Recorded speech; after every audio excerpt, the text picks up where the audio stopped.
তৃণমূলের সাংসদ পদ ছাড়লেন জহর সরকার। সাংসদ পদ ছেড়ে মমতা ব্যানার্জিকে চিঠি লিখেছেন। এরপরে কি হয় দেখুন এই সরকারের বিরুদ্ধে। কারণ এই সরকারের বিরুদ্ধে সাধারণ মানুষ, ডাক্তার, শিক্ষিত সমাজ আজ মাঠে নেমে প্রতিবাদ করছে। এই সরকারে কি একটুকু লজ্জাবোধ নেই? এই সরকার চাইছেটা কি?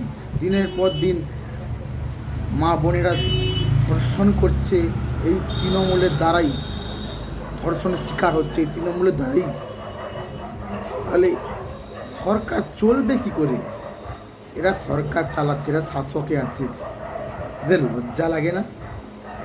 এদের ঘরে কি মা বোন নেই যারা বড় বড় মন্তব্য করছেন তৃণমূলের নেতাগুলো? লজ্জা লাগে না আপনাদের? আপনারা বড় বড় কথা বলেন, মা মাটি মানুষের সরকার, তারপরে আবার যখন তখন বলে ওঠেন মমতা আমাদের মা মা। আরে যেই রাজ্যের মুখ্যমন্ত্রী একজন মেয়ে, সেই রাজ্যে মহিলার নিরাপত্তা নেই, কি করে হয়? আরে আপনার প্রত্যেক বাড়ির মা বোনদের উদ্দেশ্যে একটাই কথা বলবো, আপনারা সবাই জাগুন এবং সবাইকে বোঝান এই সরকার কোনোদিনও নারীদের সুরক্ষা দিতে পারবে না। আমি অন রেকর্ড বলে দিচ্ছি, আজকের অপরাজিতা বিল পাস করেছেন।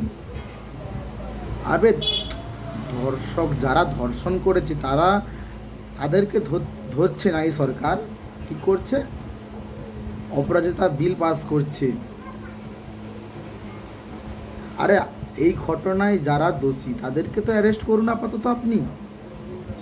আপনি করছেন না, তাদেরকে আরও ছেড়ে খোলায় ঘুরছে আরও। ছি ছি ছি, লজ্জা লাগে না আপনার? নির্লজ্জ মমতা ব্যানার্জি, লজ্জা লাগে না? আপনাকে নন্দীগ্রামে 1 9 5 6 মনে আছে মমতা ব্যানার্জি, মনে আছে তো? 1 9 5 6 আপনাকে হারানো হয়েছিল। আপনাকে আবার হারাবো। আপনার দম থাকলে আসুন নন্দীগ্রামে, চ্যালেঞ্জ করছি।